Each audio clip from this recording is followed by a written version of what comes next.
अस्सलाम वालेकुम।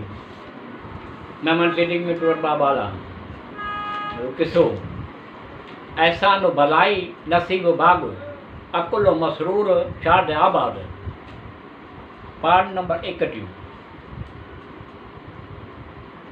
ऐं कुरैश जे जंहिं बि औरत सां इहो चाहे उन सां शादी करे उनखे पंहिंजो हाकुम बणायूं, पर असांजे ख़ुदा न तव्हां हथु खणे। जनाब अबू तालिब जन चयो, आ हज़रत जिन खे ही कहिड़ी गुफ़्तगू तुंहिंजी क़ौम फ़रियाद पई करे। आ हज़रत सल्लम जिन फरमायो त चाचा इहो दीन आहे जंहिंखे ख़ुदा पंहिंजे पैगम्बर दिलि जे लाइ पसंदि फरमायो आहे, ऐं मूं दीन हक़ सां गॾु मूंखे दीन हक़ सां गॾु मबऊस कयो आहे। हज़रत अबू तालिब चयो, क़ौम जा माण्हू हीअं था चवनि। आ हज़रत सल्लम जिन फरमायो, अगरि ही माण्हू मुंहिंजे साए हेठ ते सिज ऐं दाए हेठ ते चंड बल्कि सारी दुनिया मूंखे ॾियनि, तॾहिं बि आउं पंहिंजे परवरदिगार जे हुकुम जे ख़िलाफ़ु कोन करे सघंदुसि। या हज़रत सल्लम फरमायो, हिकु ॻाल्हि चाहियां थो, अगरि हिन खे क़बूल कनि त अरब अजम जा बादशाह थियनि ऐं बिश्त में बि उन्हनि खे सुल्तनत हासिलु थींदी।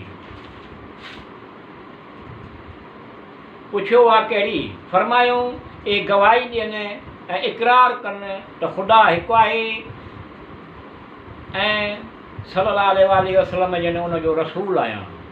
उन्हनि माण्हुनि चयो, असीं 360 ख़ुदानि खे छॾे ॾियूं ऐं हिकु ख़ुदा खे पूॼियूं। हीअ त घणी अजीब ॻाल्हि आहे। ॿिनि टिनि ॾींहंनि चईंदे खां पोइ वरी उहे माण्हू हज़रत अबू तालिब जिन वटि आया।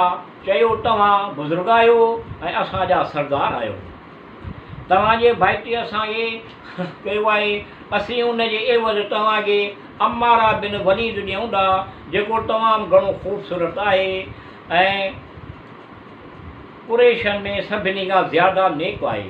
तव्हां उनखे फ़र्ज़ंदीअ में वठो ऐं मुहम्मद सल्लल्लाहु अलैहि वसल्लम असांजे सुपुर्द करियो त असीं उनखे क़दुरु करे छॾियूं। हज़रत अबू तालिब चयो, तव्हां ख़ूब इंसाफ़ कयो, आउं पंहिंजो बचो तव्हांखे ॾियां त उनखे मारे छॾियो ऐं ग़ैर जे बचे जी परवरिश करियां।